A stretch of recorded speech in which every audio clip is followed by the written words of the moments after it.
आज की इस वीडियो में हम लोग देखेंगे वर्ग और वर्गमूल, जो कि आपको बिहार बोर्ड वर्ग 8 में,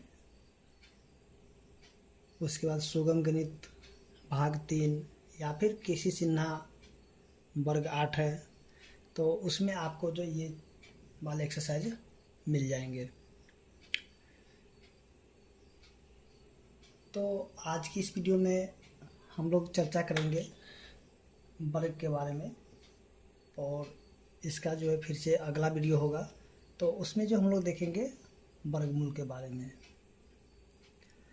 तो ये जो होगा हमारा बेसिक वीडियो वर्ग के ऊपर, और इसमें जितने भी बेसिक बातें होगी तो उन सभी को हम लोग यहाँ पे डिस्कस करेंगे। और जैसे ही हमारा ये बेसिक वीडियो ख़त्म हो जाएगा तो हम लोग यहाँ पे जो इसका एक्सरसाइज होगा बिहार बोर्ड वर्ग 8 का, तो उन सभी के जो प्रश्न होंगे उनको बारी बारी से सभी प्रश्नों को हल किया जाएगा। तो चलिए यहाँ पे देखते हैं, जैसे कि वर्ग है। तो देखिए, वर्ग को हम लोग शुरू करने से पहले यहाँ पे हम लोग क्या करेंगे कि एक से लेकर के 30 तक की जो संख्या होगा, 1 से लेकर के 30 तक की जो संख्या होगा, तो उनका जो वर्ग है उसको आपको याद रखना होगा। देखिए, आप जब 1 से लेकर के 30 तक के वर्ग को याद रखिएगा तो आपसे यहाँ पे जो भी प्रश्न अगर दिया जाएगा तो बहुत ही आसान तरीके से और जल्दबाजी में ही आपसे प्रश्न बन जाएगा। तो देखिए, सबसे पहले हम यहाँ पे 1 से लेकर के 30 तक के वर्ग को देखेंगे, उसके बाद जो भी इनके मुख्य बातें होंगे इस एक्सरसाइज से संबंधित तो उनको भी हम लोग देखेंगे। तो चलिए यहाँ पे सबसे पहले देखते हैं, जैसे कि यहाँ पे 1 ले लेते हैं। 1, तो अगर 1 का वर्ग करते हैं यहाँ पे, देखिए 1 का वर्ग यानी कि 1 गुना में 1, तो 1 को जब 1 से गुना कराएंगे तो 1 आएगा। फिर से अगर 2 का वर्ग करेंगे यानी कि 2 गुना में 2, तो हो जाएगा 4।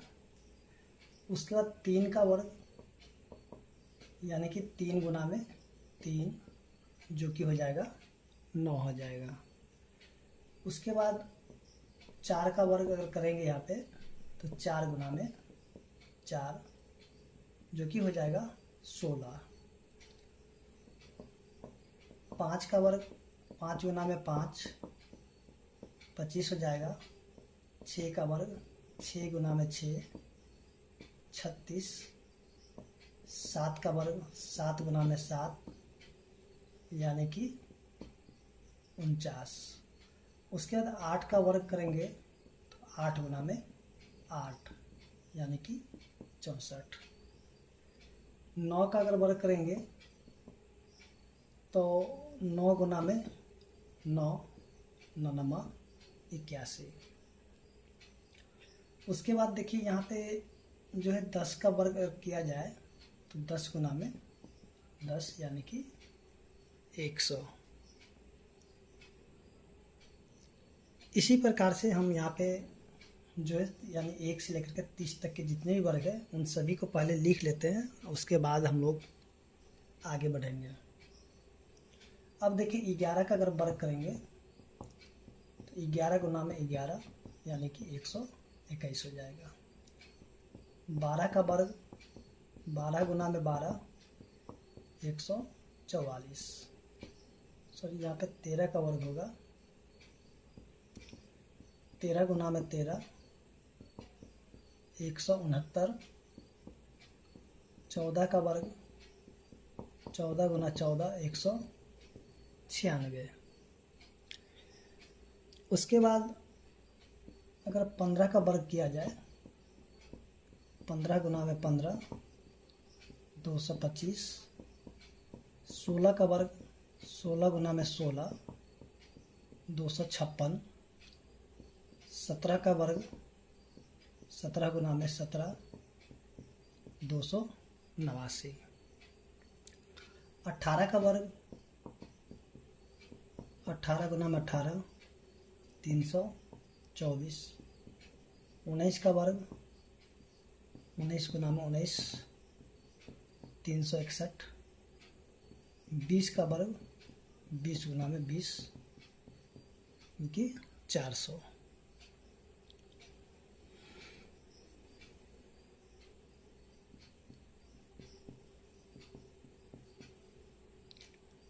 बीस गुना में 20 यानी कि 400 हो जाएगा।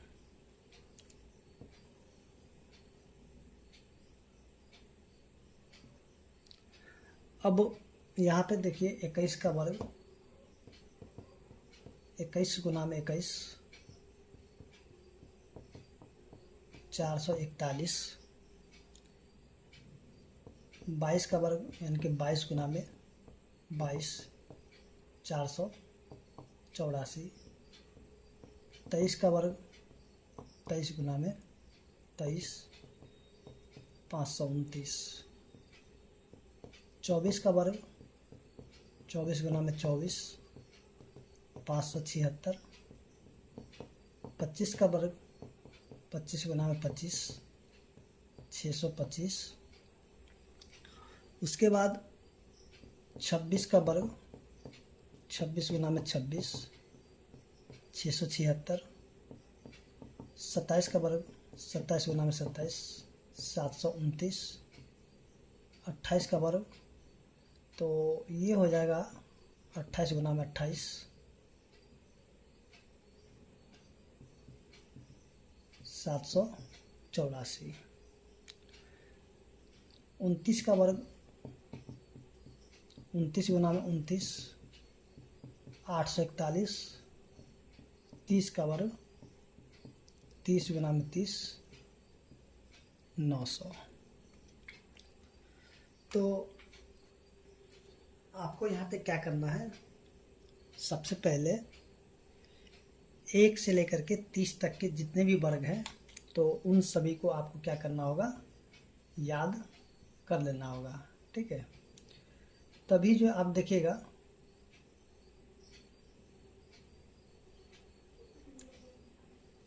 जो आपसे भी जो है बहुत ही आसान तरीके से ये जो है बनना शुरू हो जाएगा।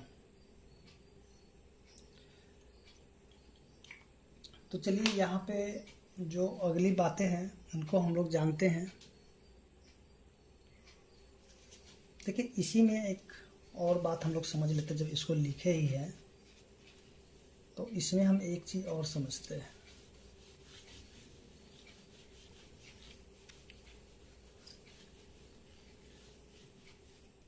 देखिए अगर हम यहाँ पे 1 से लेकर के 10 तक के अगर सभी वर्गों को अगर देखें तो देखिए 1 का वर्ग, यहाँ पे हम इकाई के स्थान की बात करते हैं, इकाई का अंक। ठीक है, 1 से लेकर के 10 तक। तो यहाँ पे एक चीज़ ध्यान दीजिए, 1 का वर्ग किए तो इकाई के स्थान पे 1 आ गया। 2 का जब वर्ग किए तो इकाई के स्थान पे 4 है। 3 का जब वर्ग किए तो इकाई के स्थान पे 9 आ गया। 4 का वर्ग किए तो इकाई के स्थान पे देखिए तो यहाँ पे 6 है तो ये 6 आ गया। 5 का इकाई का जब हम वर्ग किए तो इकाई के स्थान पे 5 आ गया। 6 का वर्ग किए तो इकाई के स्थान पे 6 आ गया। 7 का किए तो इकाई के स्थान पे 9 आ गया। 8 का किए तो इकाई के स्थान पे 4 आ गया। इकाई का स्थान देखिए ये वाला हुआ, इधर से ये वाला।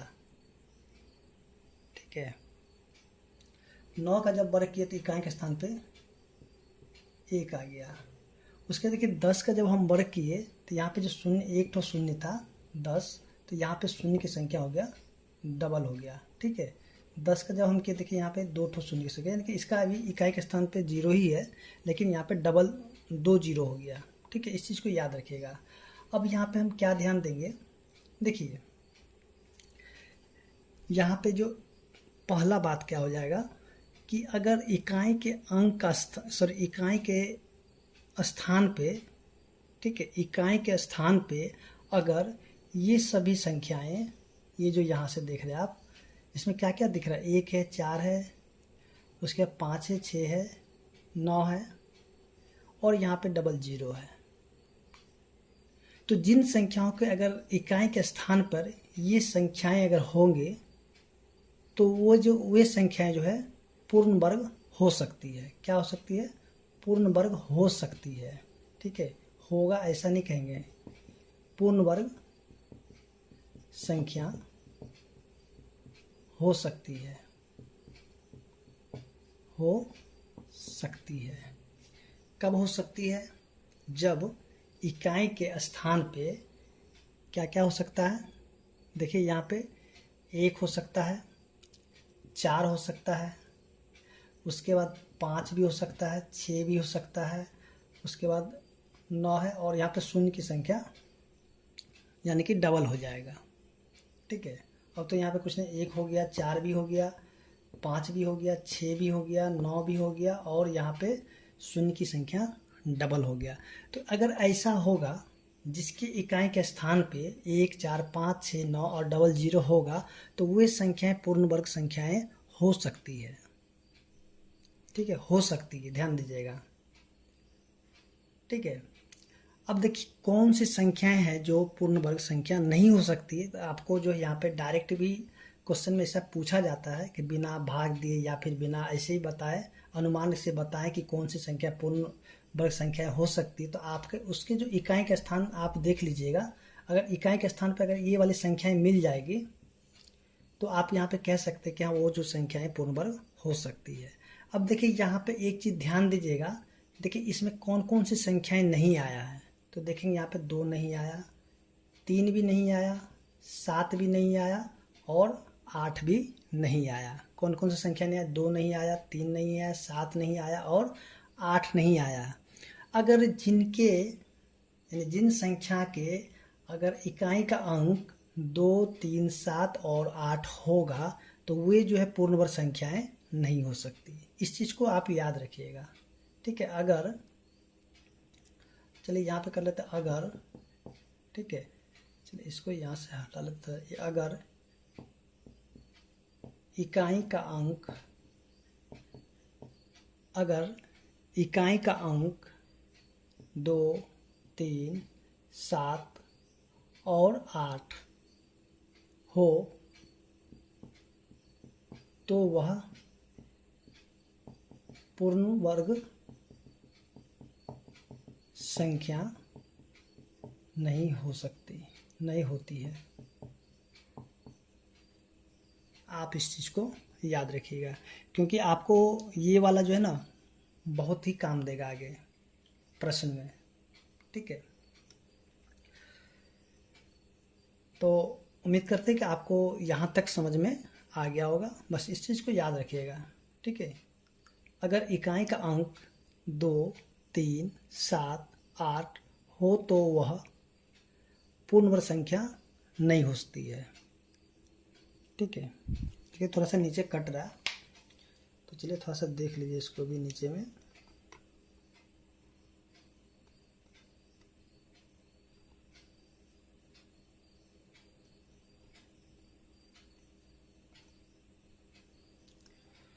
तो उम्मीद करते हैं कि आपको जो यहाँ तक समझने में कोई परेशानी नहीं होगी और इसी में जो हम लोग, चलिए यहाँ तक तो ठीक है और आगे हम लोग देखते हैं। हाँ, और एक चीज़ और भी इसमें ध्यान रखने वाली बात है, अगर शून्य की संख्या अगर विषम हो, ठीक है, शून्य की संख्या अगर विषम हो यानी कि जिसका जोड़ा नहीं पूरे तब पर भी वो पूर्ण वर्ग संख्या नहीं हो सकती है।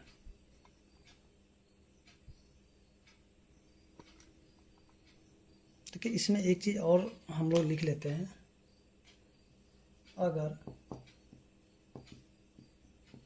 शून्य की संख्या विषम हो तो वह पूर्ण वर्ग नहीं होगा, तो वह पूर्ण वर्ग नहीं होगा।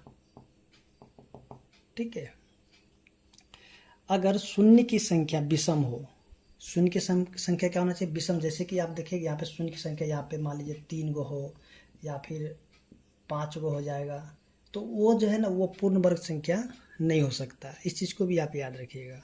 तो आपको यहाँ पे समझ में आ गया कि अगर कौन सी संख्या जो पूर्ण वर्ग संख्या नहीं हो सकती है, और ये सब भी आगे हमें जानना ही था, तो इसलिए हम यहाँ पे जो इस चीज़ को लिखे थे, तो इसी के कारण से इसको आपको हम यहाँ पे दिखा दिए हैं। तो चलिए अब यहाँ पे हम लोग शुरू करते हैं इसका जो शुरुआती पॉइंट है। तो आप यहाँ पे क्या कीजिएगा, सबसे पहले 1 से लेकर के 30 तक के वर्ग को सभी को आप याद कर लीजिएगा। तो देखिए यहाँ पे हम लोग जैसे कि देख रहे थे वर्ग और वर्गमूल, तो वर्गमूल की चर्चा हम लोग अगले वीडियो में करेंगे, ठीक है। और यहाँ पे सिर्फ और सिर्फ हम लोग यहाँ पे वर्ग के बारे में ही जानेंगे। तो देखिए जैसे कि हम लोग जानते हैं वर्ग को इंग्लिश में कहते हैं स्क्वायर, ठीक है। वर्ग को इंग्लिश में क्या करते हैं, क्या कहते हैं, इसको स्क्वायर कहते हैं, ठीक है। जैसे कि आप यहाँ पे देखिएगा, अगर आप जैसे कि अगर क्षेत्रमिति अगर पढ़े होंगे, तो देखिए ये वाला क्या होता है, वर्ग होता है। ये क्या होता है, वर्ग होता है। और इसका भुजा क्या होता है, मान लीजिएगा ए है, तो यानी कि सभी के सभी ए होता है, यानी कि सभी भुजा एक ही जैसा होता है, सभी का भुजा एक ही जैसा होता है। अगर इसका हम लोग क्षेत्रफल निकालें, क्षेत्रफल, तो क्षेत्रफल क्या होता है, भुजा का स्क्वायर होता है, यानी कि भुजा का वर्ग होता है। ये नहीं होता है क्षेत्रफल किसका, तो वर्ग का। वर्ग का अगर हम लोग क्षेत्रफल निकालते हैं तो भुजा का स्क्वायर हो जाता है। तो देखिए इसका भुजा क्या है, तो भुजा है ए, यानी ए का स्क्वायर कर देंगे, यानी कि ए स्क्वायर हो जाएगा, ठीक है। तो इसी प्रकार से अगर हम लोग देखेंगे जो वर्ग होता है, वर्ग, तो वर्ग क्या होता है, तो वर्ग में अगर मान लीजिए यहाँ पे ए होगा, तो ए को अगर हम ए से गुना कर देंगे, यानी कि ए का वर्ग हो जाता है। तो यही हो जाता है क्या, वर्ग, ठीक है। इसी को हम लोग कह सकते हैं कि ये वर्ग, यानी कि कोई भी संख्या, ठीक है। तो इसी के आधार पर हम क्या कर सकते हैं, इसका परिभाषा कहते हैं। इसी के आधार पर हम लोग इसका जो परिभाषा है, तो परिभाषा हम लोग क्या देख सकते हैं,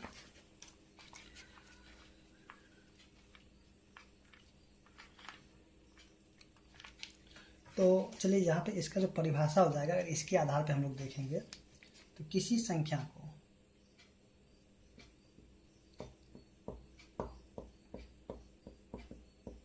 उसी संख्या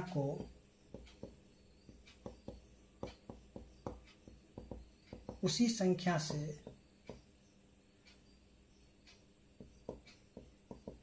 गुणा करने पर जो गुणनफल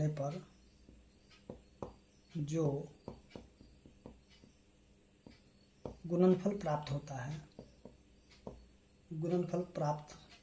होता है,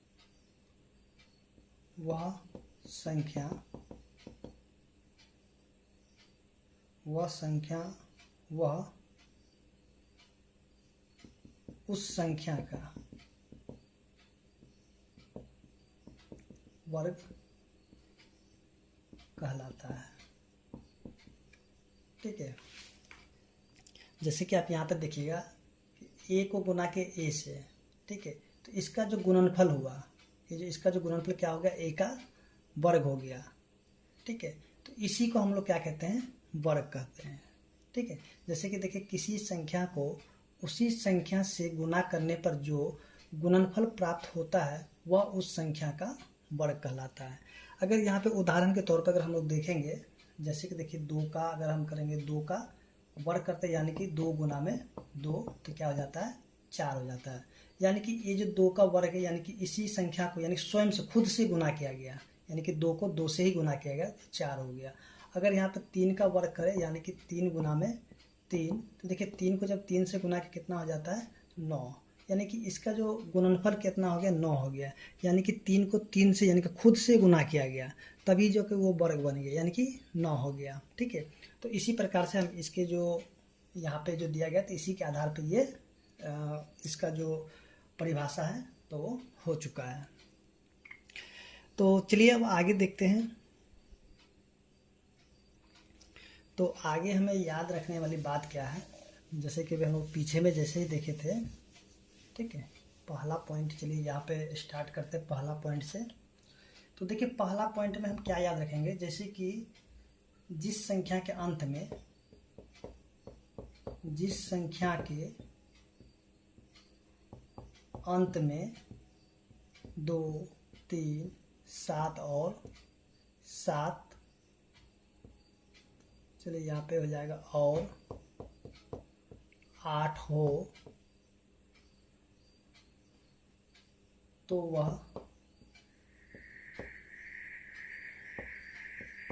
पूर्ण वर्ग संख्या नहीं हो सकती। ठीक है, जिस संख्या के अंत में 2, 3, 7 और 8 हो तो वह पूर्ण वर्ग संख्या नहीं हो सकती, और इसके बारे में हम लोग पीछे भी देख चुके हैं। तो जैसे कि तौर अगर हम लोग यहाँ पर उदाहरण की बात करें, जैसे कि हम यहाँ कह सकते हैं कैसे 82 हो गया, या फिर कह सकते हैं 103 हो गया, या फिर यहाँ पे और भी कुछ ले सकते हैं, 507 ले सकते हैं, या फिर 408 भी ले सकते हैं। तो देखिए इसका जो इकाई का अंक क्या है, 2 है, यहाँ पे 3 है, यहाँ 7 है और यहाँ पे 8 है। तो ये सभी के सभी जो पूर्ण वर्ग संख्या नहीं हो सकती है। उसके बाद देखिए यहाँ पे अगर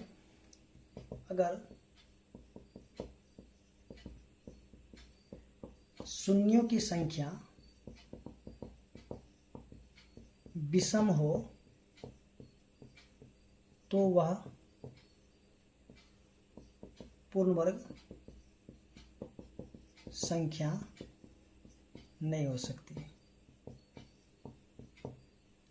ठीक है, जैसे कि यहाँ पे लिख लीजिए, जैसे कि यहाँ पे 10 ये पूर्ण वर्ग संख्या नहीं है, और यहाँ पे कर लेते हैं 1000 तो ये भी पूर्ण वर्ग संख्या नहीं हो सकती। या फिर आप यहाँ पे कुछ जैसे 25,000 कर ले, ठीक है, तो ये भी पूर्ण वर्ग संख्या नहीं है, क्योंकि यहाँ पे शून्य की संख्या विषम है। शून्य की संख्या देखिए तो यहाँ पे 1 क्या होता है, विषम है। यहाँ पे 1, 2, 3 है, यानी कि ये भी विषम संख्या हो गया। 1, 2, 3 है, ये भी विषम संख्या है। या फिर हम यहाँ पे कह सकते हैं 49 पर यहाँ पे कर लेते हैं 70। ठीक है, 2, 2, 4, 2, 6, 70। तो देखिए यहाँ पे 2, 2, 4, 2, 6, 1, 70, यानी कि ये भी जो है ना शून्य की संख्या क्या विषम है, इसलिए ये भी जो है ना पूर्ण वर्ग संख्या नहीं हो सकती। ठीक है, इस चीज़ को भी आप याद रखिएगा। उसके बाद जो अगला पॉइंट है, चलिए अगला पॉइंट में हम लोग देखते हैं।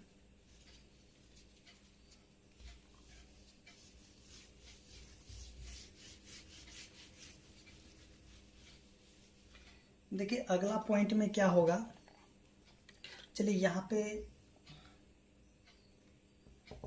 अगला पॉइंट में अगर हम लोग देखेंगे, देखिए जो सम संख्या होगा, ठीक है, सम संख्या का वर्ग हमेशा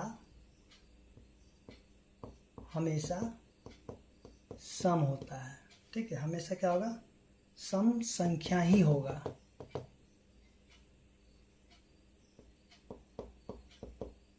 देखिए सम संख्या का वर्ग हमेशा सम संख्या होता है। जैसे कि देखिए यहाँ पे अगर 2 की बात करें, देखिए 2 है ना, यहाँ पे देखिए 2 क्या है, एक सम संख्या है। ठीक है, 2 एक सम संख्या है। अगर 2 का हम लोग वर्ग करेंगे तो क्या हो जाता है, 4 हो जाता है। 4 क्या हो गया, 4 भी एक सम संख्या है। उसके बाद यहाँ पे अगर हम कर दे बात 6 का, देखिए 6, चलिए यहाँ पे 2 के बाद लेते हैं 4। अगर हम लोग 4 का वर्ग करेंगे तो 4 का हो जाता है 16, तो 16 भी तो एक सम संख्या हो गया। उसी प्रकार से अगर हम 6 का वर्ग करेंगे तो 6 का वर्ग क्या हो जाता है, 36, तो 36 भी क्या हो गया, एक सम संख्या हो गया। तो आपको यहाँ पे ये याद रखना है कि सम संख्या का वर्ग हमेशा सम संख्या ही होता है। ठीक है, जैसे कि 2 का वर्ग करेंगे, 2 एक सम संख्या है। ठीक है, 2 क्या एक सम संख्या, तो 2 का वर्ग किया तो 4 हो गया। 4 भी एक सम संख्या, तो 4 का वर्ग किया तो 16, तो 16 भी एक सम संख्या है। उसके बाद 6 का वर्ग किया तो 6 का वर्ग हो गया 36, और 36 भी एक क्या हो गया, सम संख्या हो गया। ठीक है, इसी तरीके से अगर हम यहाँ पे बात करें विषम संख्या का, तो विषम संख्या का अगर वर्ग करेंगे, विषम संख्या का वर्ग हमेशा क्या होता है, विषम होता है, विषम संख्या होता है। ठीक है, अब जैसे कि देखिएगा, अगर उदाहरण के तौर पे देखिए, जैसे कि अगर 1 ले तो 1 क्या हो जाता है, एक विषम संख्या है। 1 का वर्ग करेंगे तो 1 हो जाएगा। उसके देखिए 3 का अगर वर्ग करेंगे, 3 एक विषम संख्या है, तो 3 का जब वर्ग करेंगे तो 9, तो 9 देखिए तो क्या हो गया, ये भी तो एक विषम संख्या है। 9 भी तो एक विषम संख्या है ना। उसके बाद देखिए यहाँ पे 5, अगर 5 का वर्ग करेंगे कि 5 भी तो एक विषम संख्या, अगर 5 का वर्ग करें तो हो जाएगा 25, तो 25 भी एक विषम संख्या ही है। तो आपको यहाँ पे ये याद रखना है कि सम संख्या का वर्ग हमेशा सम होता है, ठीक है, और विषम संख्या का वर्ग हमेशा विषम संख्या होता है, ठीक है। तो आप इसको भी याद रख सकते हैं, क्योंकि आपको जो एक्सरसाइज में सारा का सारा प्रश्न पूछा जाएगा, ठीक है। तो इसलिए आप इन सभी को अच्छी तरीके से समझ लीजिए, तभी आप जो इसको किसी भी किताब से बनाइएगा तो आपके सारे के सारे प्रश्न बन जाएंगे। उसके बाद जो आगे हम लोग देखेंगे,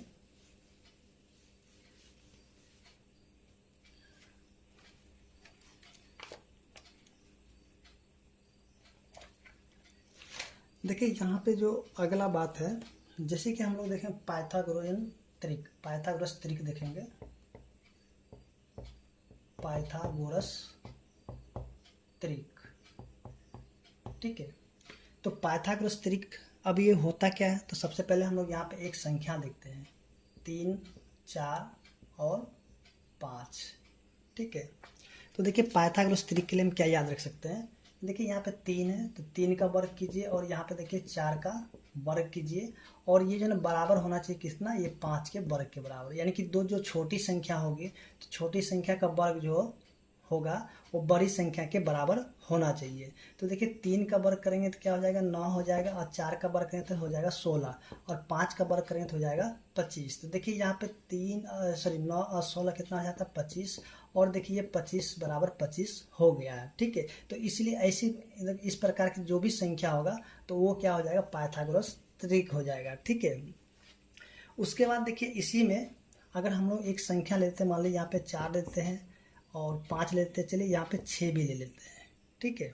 तो चलिए यहाँ पे ये जो दोनों संख्या है, दो छोटी संख्या है, यानी कि 4 का वर्ग करते हैं, फिर से 5 का वर्ग कर लेते हैं, फिर से बराबर ये 6 का वर्ग के है कि नहीं है, तो उसको हम लोग चेक करते हैं।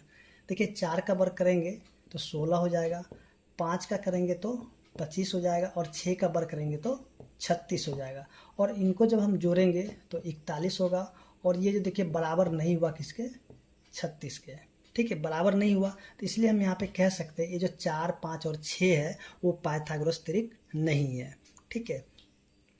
तो इसी में जो है हम लोग एक प्रश्न देखते हैं, 1 मिनट रुकिए थोड़ा। तो इसमें जो है हम लोग जैसे कि अगर इस प्रकार से आपको अगर दिया रहेगा तो आप ऐसे करके इसको चेक कर सकते हैं, यानी कि कौन सा पाइथागोरस त्रिक है या फिर नहीं है, ठीक है। तो यहाँ पे दो छोटी संख्याओं का वर्ग करके और जो बड़ी संख्या उसके वर्ग के बराबर होगा तो आप इसको कह सकते हैं कि ये पाइथागोरस त्रिक है कि या फिर नहीं है। अब देखिए इसमें जो मेन क्या है, हमें यहाँ पे एक चीज़ और याद रखना है। देखिए पाइथागोरस त्रिक का जो फॉर्मूला क्या होता है उसको भी आप ध्यान रख सकते हैं। देखिए इसमें फॉर्मूला क्या होता है, देखिए यहाँ पे होता है 2m, ठीक है, उसके बाद m स्क्वायर माइनस में 1, उसके बाद देखिए m स्क्वायर प्लस में 1 हो जाता है, ठीक है। तो अब देखिए यहाँ पे देखिए ये जो फॉर्मूला का यूज करके, जैसे अगर यहाँ पे हमें मान लीजिए यहाँ पे 6 दिया हुआ है, ठीक है, तो कहता है कि ये जो पाइथागोरस संख्या क्या हो सकती है। तो अगर यहाँ पे 6 दिया हुआ तो इसको जो हम कैसे निकाल सकते हैं, तो देखिए यहाँ पर अगर एक ही संख्या दिया हुआ और आपको बोला पाइथागोरस त्रिक का जो नंबर है उसको निकालने के लिए, तो देखिए आप ये जो फॉर्मूला यहाँ पे दिया हुआ तो इस फॉर्मूला का प्रयोग से आप इसको निकाल सकते हैं। देखिए कैसे निकलता है तो ध्यान दीजिएगा। देखिए यहाँ पे 2m बराबर में ये वाला 6 को लिख सकते हैं, ठीक है, 2m बराबर में 6। तो सबसे पहले आप यहाँ पे क्या कीजिएगा कि m का वैल्यू निकालिए, कि m का मान निकाल लीजिए। तो देखिए m बराबर क्या हो जाएगा, तो 6 और यहाँ पे देखिए 2 गुना में है तो इसके नीचे में आ जाएगा 2 और इसको काटेंगे तो हो जाएगा 3, यानी कि m का मान निकल गया 3, ठीक है।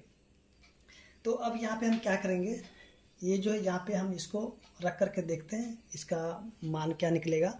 तो देखिए यहाँ पे 2 गुना में 3, उसके बाद फिर से देखिए यहाँ पे m का स्क्वायर यानी कि 3 का स्क्वायर माइनस में 1, उसके बाद फिर से देखिए यहाँ पे 3 का स्क्वायर प्लस में 1, ठीक है। तो 3 दूनी 6 और यहाँ पे देखिए 3 का स्क्वायर हो जाएगा 9 और 9 में से 1 को घटाएंगे तो हो जाएगा 8। और फिर यहाँ पे देखिए 3 का स्क्वायर कितना हो जाता है, तो 3 का स्क्वायर हो जाएगा 9 और 9 में 1 को जोड़ेंगे तो हो जाएगा 10। तो देखिए यहाँ पे 6, 8, 10, देखिए 6 8 10 जैसे कि आप देख रहे हैं यहाँ पे 6 है 8 है 10 है, तो ये एक क्या होगा, पाइथागोरस थ्योरी का एक नंबर हो गया। ठीक है, पाइथागोरस थ्योरी की एक संख्या हो गया। तो आप इसको जब चेक कीजिएगा ना, तो आपको जो है जैसे कि आपको हम बताए थे, जैसे कि देखिए यहाँ पे इसको चेक करके देख लीजिए। जैसे यहाँ पे 6 आ गया है, 8 भी आ गया और 10 भी आ गया। तो यानी कि 6 का वर्ग कीजिए, उसके बाद 8 का वर्ग कीजिए, और यहाँ पे बराबर ये 10 के वर्ग के बराबर है कि नहीं है।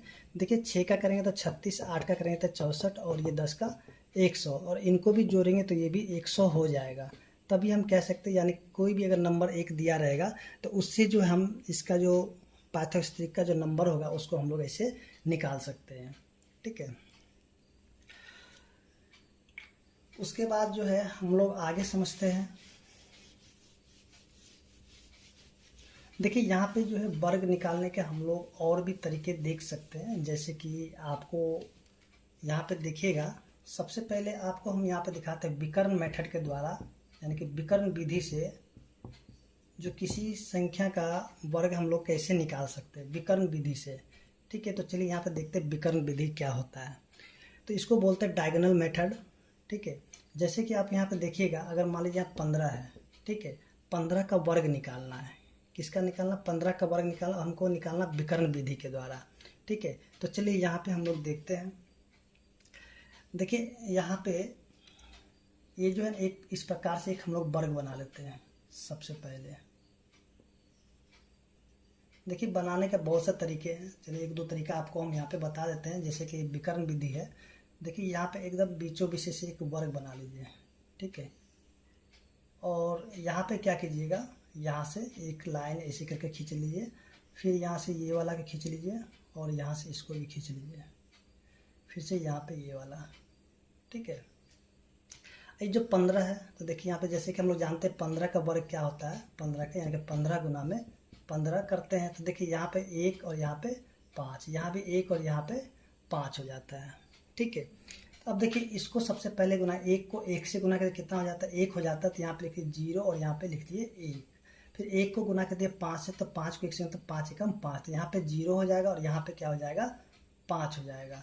फिर से देखिए इसको जो हम गुना करेंगे 1 को 5 से, तो कितना हो जाएगा, 5 हो जाता है। यहाँ पे 0 और यहाँ पे हो जाएगा 5।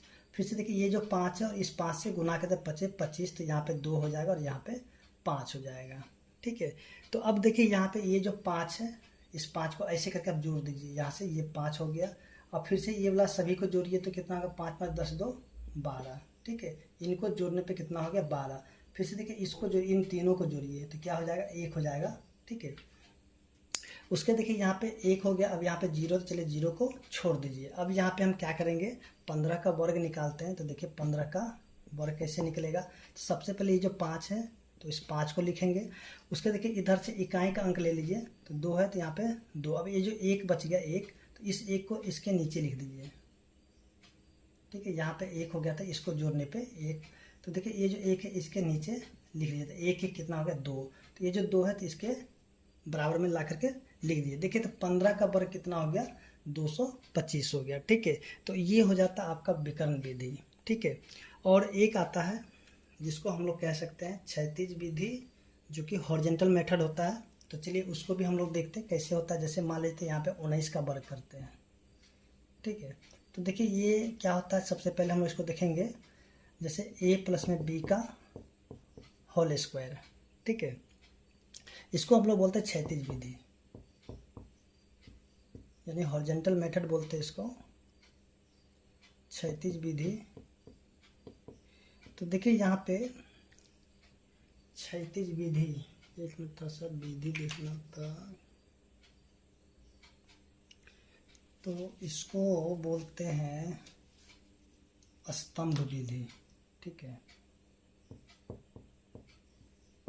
अब देखिए यहाँ पे जैसे कि फॉर्मूला आप लोग देखते होंगे इसको, यानी a का स्क्वायर प्लस में 2ab प्लस में b का स्क्वायर। ठीक है, तो इनके द्वारा भी वर्ग निकाला जा सकता है। तो देखिए यहाँ पे कैसे निकालेंगे, देखिए 19 का वर्ग करना है। तो चलिए यहाँ पे a बराबर मान लेते हैं 1 और b बराबर मान लेते हैं 9 मान लेते हैं। ठीक है, तो देखिए यहाँ पे लिखते हैं a का वर्ग, फिर से यहाँ पे चलिए इसको थोड़ा सा 2ab, यानी कि यहाँ पे कर लेते 2 गुना में a गुना में b, और प्लस में, सॉरी प्लस नहीं, यहाँ पे चलिए ये वाला बी का वर्ग। तो देखिए यहाँ पे ए को माने हैं 1, तो यहाँ पे 1 का वर्ग, ठीक है। अब प्लस में 2 गुना में 1 गुना में बी कितना हो जाएगा 9। अब बी का इसका यानी कि 9 का वर्ग हो गया। तो देखिए यहाँ पे 1 का वर्ग 1 हो जाएगा, इसको गुना तो 18 हो जाएगा और इसको गुना करेंगे तो 81 हो जाएगा, ठीक है। अब देखिए यहाँ पे हमें निकालना था 19 का वर्ग। तो देखिए यहाँ पे पहला अंक इधर इकाई का अंक 1 है, तो 1 को ले लीजिए। ये जो 8 है, ये जो 8 बच गया, तो इसके नीचे ला करके इसको जोड़ दीजिए। तो 8 8 16 का 6, 1 1 2 यानी कि 26 हो गया, ठीक है। तो ये जो 6 है, तो 6 को इसके यहाँ पे लेकर आइए और 2 को फिर इसमें ला करके जोड़ दीजिए। 2 1 कितना हो जाएगा 3, तो यहाँ पे हो जाएगा 3। तो देखिए यहाँ पे 19 का वर्ग कितना हो गया 361। तो इस विधि के द्वारा भी हम लोग वर्ग को निकाल सकते हैं। तो अब जो है देखिए ये सब विधि तो आपको यानी कि यहाँ पे दिया हुआ नहीं है, फिर भी आप यहाँ पे देख लीजिए। तो हम इसको ऐसे भी निकाल सकते थे, ठीक है। यानी कि इसको भी ऐसे भी हम निकाल सकते हैं, ठीक है। यानी विकर्ण विधि उसके स्तंभ विधि के द्वारा जब आपको बोला जाएगा तभी आप ये प्रयोग कर सकते हैं, नहीं तो नहीं कर सकते हैं। तो चलिए आगे हम लोग आगे देखते हैं। देखिए आगे हम लोग एक विशेष प्रकार का जो होगा, जैसे कि देखिए जिस प्राकृत संख्या के अंत में, ठीक है, यानी कि जिस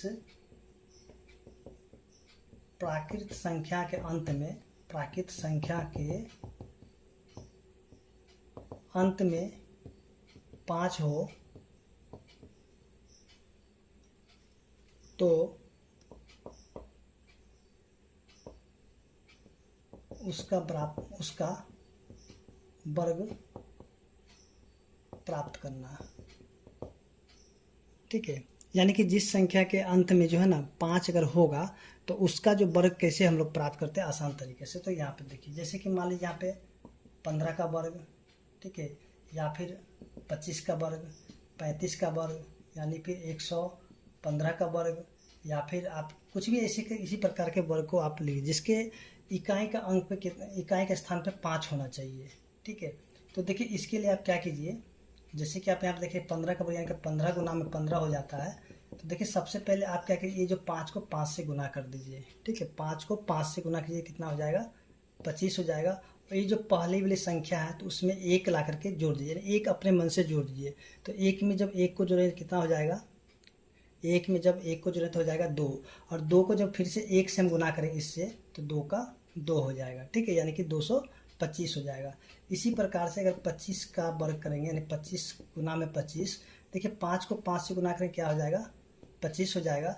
अब देखिए ये जो 2 है तो 2 में 1 को जोड़े तो 3, और 3 को इस 2 से गुना है तो 3 दूनी 6 हो गया, ठीक है, यानी कि 625 हो गया। सॉरी यहाँ पे नहीं दिख रहा, तो चलिए यहाँ पे 625 हो गया, ठीक है। अब देखिए 35 का वर्ग करना होगा, देखिए यहाँ पे 35 गुना में 35, तो देखिए 5 का वर्ग करेंगे तो कितना हो जाएगा 25 हो जाएगा, और 3 में 1 को जोड़ेंगे तो हो जाएगा 4, और 4 को 3 से गुना कर देंगे इसी 4। देखिए यहाँ पे ये जो 3 है ना, 3 को अपने मन से इसमें 1 ला करके जोड़ दीजिए, ठीक है। 3 और 1 जोड़े तो 4, और 4 को 3 से तो 4 दिया 12, यानी कि 1225 हो जाएगा। इसी प्रकार से 115 का वर्ग करेंगे, यानी कि 115 गुना में 115, तो देखिए 5 को जब 5 से तो 25 हो जाएगा, और 11 में जब 1 को जोड़े तो हो जाएगा 12, अब 12 को जब 11 से गुना करेंगे तो हो जाएगा 132 हो जाएगा, ठीक है। तो इस प्रकार से जो जिसके इकाई के स्थान पे अगर 5 होगा तो उसका वर्ग हम लोग ऐसे भी निकाल सकते हैं। तो इसमें अगर हम लोग देखेंगे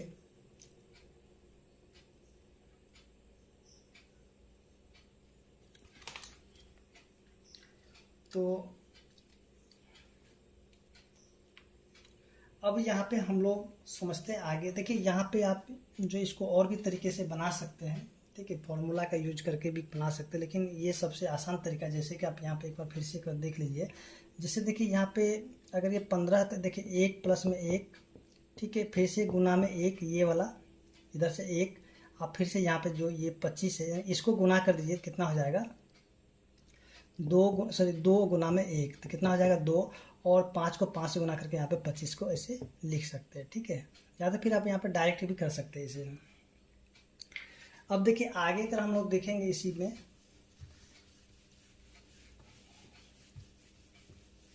देखिए यहाँ पे दो लगातार अगर संख्या हो, ठीक है, लगातार दो संख्या हो, तो उसका जो अंतर क्या होगा,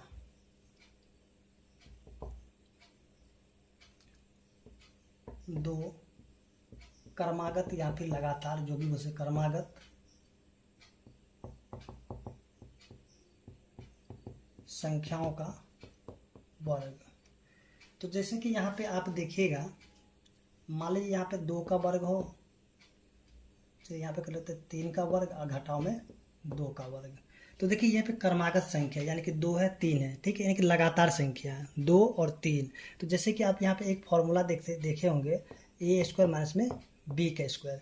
तो यहाँ पे क्या होता है, एक बार जोड़ देना होता है और एक बार घट यानी कि गुना करके, सॉरी यहाँ पे एक बार जोड़ना होता है फिर यहाँ पे घटाना होता है, ठीक है, बीच में गुना है। तो जैसे कि देखिएगा, अगर यहाँ पे इसको मान लेते ए, इसको मान लेते बी, तो एक बार इसको जोड़ देते हैं, यानी कि 3 प्लस में 2 और फिर से गुना में 3 घटाओ में 2। तो देखिए 3 दो कितना हो जाता है, 5 हो जाता है, फिर से गुना में कितना आता है, 3 में से 2 गया तो 1 हो जाता है। इसको हम गुना कर देते तो क्या हो जाता है, 5 हो जाता है।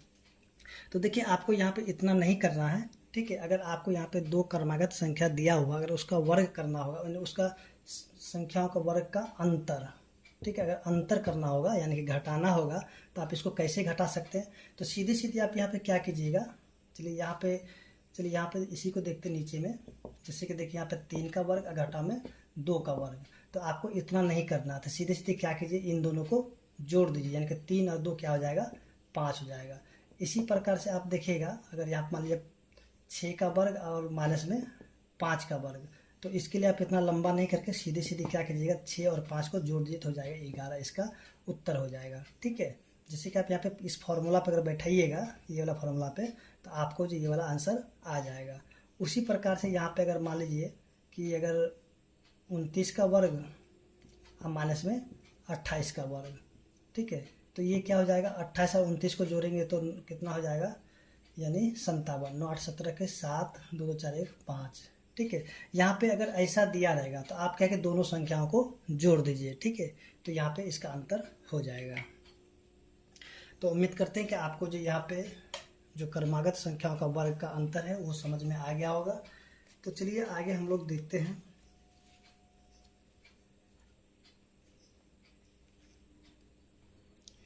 तो आगे हम लोग अब यहाँ पे क्या देखते हैं, दो क्रमागत, चलिए यहाँ पे इसको पहले हटा लेते हैं। अब यहाँ पे आपसे अगर पूछा जाएगा कि दो क्रमागत वर्ग संख्याओं के बीच कितनी संख्याएं हैं, ठीक है, चलिए यहाँ पे कहते कितनी संख्या है। अगर मान लीजिए यहाँ पे आपसे कहा जाएगा प्रश्न में कि दो क्रमागत वर्ग संख्याओं के बीच कितनी संख्याएं हैं, तो इसके लिए आप क्या कर सकते हैं, एक फॉर्मूला भी आप याद रख सकते हैं। जैसे कि देखिए यहाँ पे चलिए यहाँ पे सबसे पहले हम लोग समझते हैं इसको, उसके बाद फिर से हम लोग इसका जो फॉर्मूला होगा उसको भी हम लोग देखेंगे। देखिए सबसे पहले यहाँ पे अगर हम लोग देखेंगे, जैसे कि 1 का वर्ग और 2 का वर्ग, तो देखिए इनके बीच में कितनी संख्याएं हैं। तो सबसे पहले देखेंगे यहाँ पे 1 का वर्ग 1 हो जाता है और 2 का वर्ग 4 हो जाता है। तो इनके बीच की संख्या देखिए कितना हो जाता है, तो इनके बीच में जो संख्या क्या क्या हो जाएगा, 2 हो जाएगा, 3 हो जाएगा, ठीक है। इनके बीच में संख्या कितनी है, 1 और 2, यानी कि इनके बीच संख्या कितना हो गया, 2 संख्या है, ठीक है। चलिए यहाँ पे लिखते हैं 1 के वर्ग और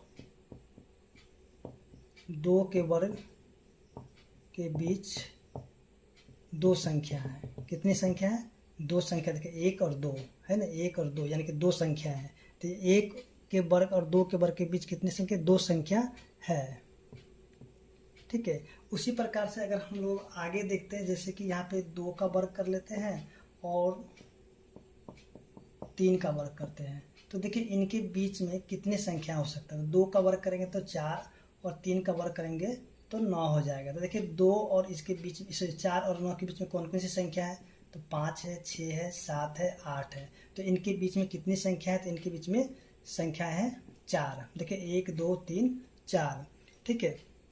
तो इसी प्रकार से आप जो है कितनी भी संख्या अगर दिया हो रहेगा, यानी तो आपके बीच अगर पूछा जाएगा कि इसके बीच में कितनी संख्या, दो क्रमागत संख्या, जैसे दो क्रमागत वर्ग संख्याओं के बीच में कितनी संख्याएं हो सकता है, तो आप यहाँ पे सीधी सीधी क्या कर सकते हैं। जैसे देखिए यहाँ पे जैसे एक है तो एक प्लस में क्या कहिए, देखिए एक अब प्लस में ये वाला दो, अब फिर यहाँ से इसमें से एक घटा दीजिए, ठीक है। देखिए एक में से एक चला गया, एक चलिए यहाँ पे ऐसे भी कर सकते हैं, तीन में से घटाएंगे एक तो क्या हो जाएगा दो, तो यानी कि एक के वर्ग और दो के वर्ग में के बीच में दो संख्याएं हैं, ठीक है। इसी प्रकार से यहाँ भी कर सकते हैं, यानी कि दो प्लस में तीन अब माइनस में एक, तो देखिए यहाँ पे तीन और दो क्या हो जाएगा पाँच, अब पाँच में से जब एक को घटाएंगे तो हो जाएगा चार। तो देखिए इसके बीच में कितनी संख्या है, यानी कि ये दूसरा प्रश्न है और ये पहला प्रश्न है, तो देखिए इनके बीच में कितनी संख्या है, तो देखिए एक दो तीन चार। तो देखिए यहाँ पे आप जो है सीधे सीधे क्या कर सकते हैं, दो अब तीन, या कि दो प्लस में तीन और इसमें से एक घटा दीजिएगा, तो यहाँ पे इनके बीच में कितनी संख्या है तो वो आपको पता चल जाएगा, ठीक है। इसी तौर पर चलिए यहाँ पे एक और प्रश्न देख लेते हैं। इसी के आधार पे अगर आपसे यहाँ पे पूछा जाएगा कि 6 के वर्ग और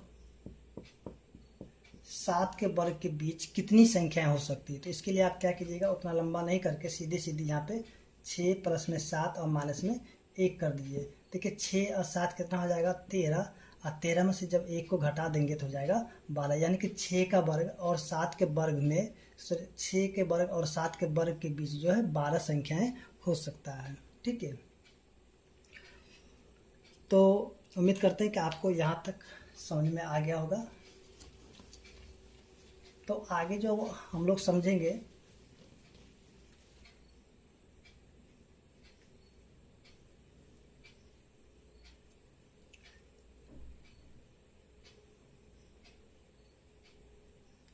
देखिए यहाँ पे जो समझने वाली बात है कि देखिए ये भी प्रश्न आपसे पूछा जाता है बार बार, यानी कि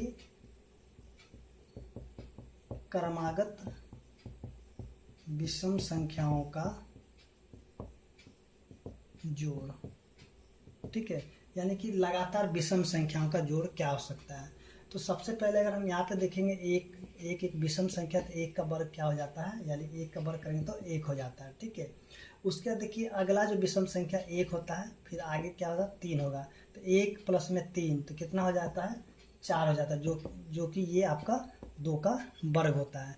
उसके बाद देखिए एक हो गया, तीन हो गया, और अगला जो विषम संख्या क्या हो जाएगा पाँच हो जाएगा, और इसको जोड़ कर देखिए तो कितना हो जाता है चार और पाँच नौ, जो कि तीन का वर्ग होता है, ठीक है। उसके फिर आगे इसी प्रकार से आप बढ़ते जाइए, एक प्लस में तीन प्लस में पाँच प्लस में सात। तो देखिए यहाँ पे आप इसको क्या कीजिए, इसको जोड़िए नहीं आप, यहाँ चलिए इसको जोड़ के एक बार देख ही लेते हैं, ठीक है।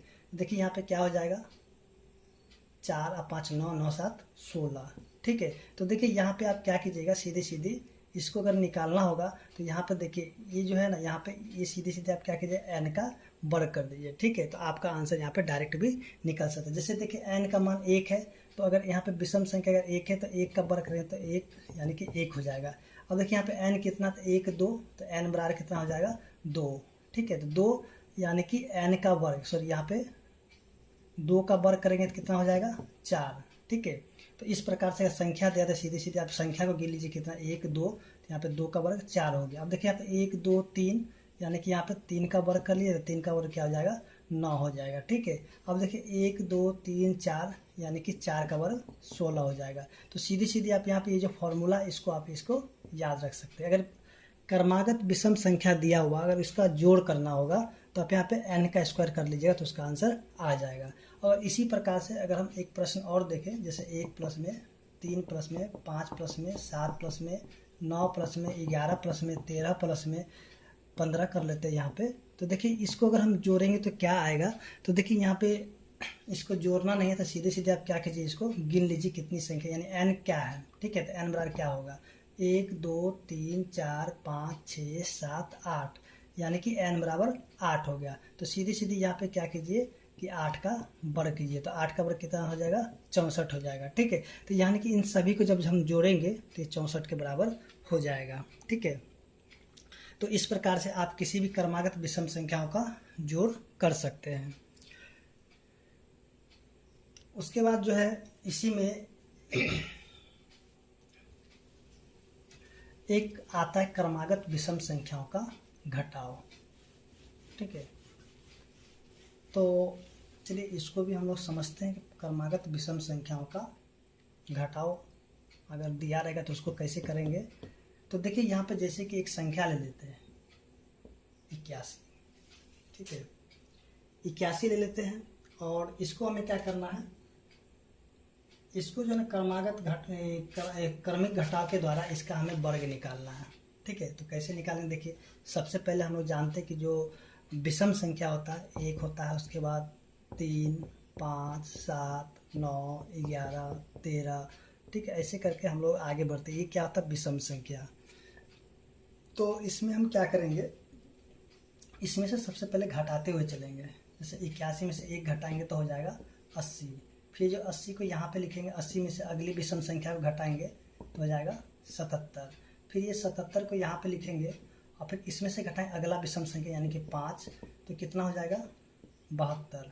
ठीक है, फिर 72 में से अगली जो विषम संख्या यानी 7 है, तो इसमें से 7 घटाएंगे तो ये क्या हो जाएगा 65, 7, 72। ठीक है, फिर यहाँ से 65, फिर अगला जो विषम संख्या है 9, तो 9 को इसमें से घटाएंगे तो क्या हो जाएगा, 15 में से 9 गया तो 6 और यहाँ हो जाएगा 56। ठीक है, फिर से 56 में से घटाएंगे कितना 11, तो ये क्या हो जाएगा 45। फिर 45 को यहाँ पे हम लिखेंगे, फिर इसमें से घटाएंगे क्या 13। तो देखिए 13 इसमें से घटाएंगे तो कितना हो जाएगा 2, ये हो जाएगा 32। फिर 32 में से घटाएंगे कितना 17, तो हो जाएगा 15। सॉरी यहाँ पे लगता है मिस्टेक करेगा क्योंकि अगला यहाँ पे 15 भी होगा ना। ठीक है, यहाँ पे 15 हो जाएगा। तो देखिए यहाँ पे 15 घटाएंगे तो हो जाएगा 17। उसका अगला विषम संख्या है 17, तो यहाँ पे देखिए 17 में से जब 17 को घटाएंगे तो हो जाएगा 0। यानी कि आपको जो क्रमिक घटाव में क्या करना होगा कि जो विषम संख्या है उसको बारी बारी से आपको घटाकर यहाँ पे 0 के पास लेके जाना है। तो देखिए यहाँ पे जो ये आपका हो गया क्रमागत विषम संख्याओं का घटा हो गया। तो आप इससे ऐसे कर सकते हैं। ठीक है, और यहाँ पे देखिए 1, 2, 3, 4, 5, 6, 7, 8, 9 बार में आ गए, यानी कि 9 का वर्ग कितना होता है, तो 9 का वर्ग 81 होता है। ठीक है, तो ऐसे आप क्रमिक घटाव कर सकते हैं। उसके बाद आगे जो हम लोग देखते हैं एक और समझते हैं, जैसे कि यहाँ पे कुछ और भी वर्ग है तो उसको हम लोग जानते हैं। जैसे कि यहाँ पे हम लोग देखेंगे, चलिए यहाँ पे अगर अगला पॉइंट हम देते हैं जैसे कि 11 का वर्ग करना होगा। ठीक है अगर हमें 11 का वर्ग करना होगा तो देखिए इसके लिए हम क्या करेंगे, देखिए 11 गुना में 11 होता है। ठीक है, तो देखिए यहाँ पे एक की संख्या कितना है 2, तो देखिए यहाँ पे बीच में लिखेंगे 2, इधर से 1, फिर से इधर से 1 लिखेंगे, यानी कि 11 को जब 11 से गुना करेंगे तो 121 हो जाएगा। उसी प्रकार से यहाँ पे अगर 111 का वर्ग करेंगे तो देखिए यहाँ पे क्या होगा, तो देखिए यहाँ पे 1 की संख्या कितनी है, तो यहाँ पे देखें इसमें देखें तो 3 है, तो बीच में देखें 3, फिर से 2, इधर से 1, फिर से इधर से 2, इधर से 1, यानी कि 11 का जब हम वर्ग 111 का वर्ग करेंगे तो यहाँ पे इसका आंसर इतना आएगा।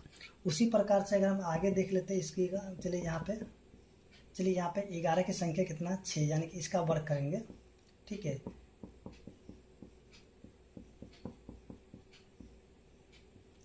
तो देखिए यहाँ पे 11 यानी कि 6 बार है, इधर भी और इधर भी 6 बार है, तो इसका वर्ग करेंगे तो क्या होगा, तो देखिए बीच में लिखेंगे 6, 5, 4, 3, 2, 1, फिर से इधर से 5, 4, 3, 2, 1, यानी कि इसका जब आप वर्ग कीजिएगा तो इतना इसका जो उत्तर आ जाएगा। ठीक है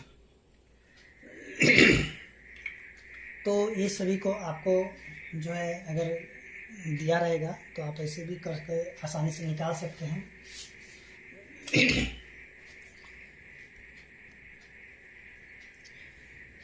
तो उम्मीद करते हैं कि आपको यहाँ तक जो है समझ में आ गया होगा। अब यहाँ पे जो है हम लोग थोड़ा सा एक चीज़ और समझ लेते हैं, उसके बाद जो है चलिए यहाँ पे अगला जो है एक प्रश्न और भी है जो कि इसमें पूछा जाता है।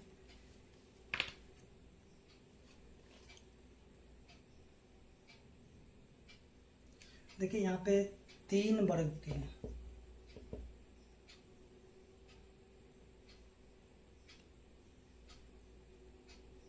चलिए यहाँ पे 3 वर्गों का योग, ठीक है, एक वर्ग के रूप में होता है, ठीक है। तो ऐसा प्रश्न आपको दिया होगा बिहार बोर्ड वर्ग 8 के जो प्रश्नावली 5.1 का प्रश्न संख्या 9 में जो दिया गया है, ठीक है। तो जैसे कि आप यहाँ पे देखिएगा कि 2 का वर्ग और प्लस में 3 का वर्ग, ठीक है। तो ये क्या हो जाए, प्लस में ये 6 का वर्ग, ठीक है। 2 का वर्ग प्लस में 3 का वर्ग प्लस में 6 का वर्ग। तो इन सभी को जब आप जोड़िएगा 2 का 4 प्लस में 9 और प्लस में 36, तो ये जो है ना सभी के सभी जो है यानी कि इनको जब जोड़ेंगे सर ये जो हो जाएगा 7 के वर्ग के बराबर होगा, यानी कि इनको जोड़ेंगे तो ये हो जाएगा 49 हो जाएगा, ठीक है। इसी प्रकार से अगर हम यहाँ पे कर लेते हैं जैसे कि 1 का वर्ग प्लस में 2 का वर्ग, तो ये क्या हो जाएगा, तो इसको अगर हम यहाँ पे इसको गुना कर देते हैं, सॉरी यहाँ पे अगर इसको गुना करके देखिए तो क्या हो जाएगा, 2 का 2 हो जाएगा, ठीक है, 2 का वर्ग। तो ये क्या हो जाएगा आपका तो ये जैसे कि 1 हो जाएगा प्लस में 4 हो जाएगा प्लस में चलिए यहाँ पे 4 हो जाएगा, एक मिनट कहीं पे, ठीक है। तो यहाँ पे 1 का वर्ग 1, 2 का वर्ग, तो ठीक है। यहाँ पे देखिए यहाँ पे क्या हो जाएगा, ये हो जाएगा 3 का वर्ग, यानी इन सभी को हम जोड़ेंगे तो ये हो जाएगा 9 हो जाएगा, ठीक है। तो इस प्रकार से हम किसी भी 3 वर्गों का योग इस प्रकार से हम लोग कर सकते हैं। या फिर सीधी सीधी क्या कीजिएगा, इन दोनों को गुना करें, 3 दूनी 6 हो जाएगा, 6 के बाद फिर अगला वर्ग देखेंगे तो 7 का वर्ग हो जाएगा। अब देखिए 1 का वर्ग और यहाँ पे 2 का वर्ग, यानी इन दोनों को गुना करेंगे तो 2 का 2 हो जाएगा, फिर अगला वर्ग क्या हो जाएगा, 3 का वर्ग हो जाएगा। तो ऐसे भी हम लोग इसको याद रख सकते हैं। तो उम्मीद करते हैं कि आपको यहाँ तक समझ में आ गया होगा। तो चलिए अब मिलते हैं अगले वीडियो में।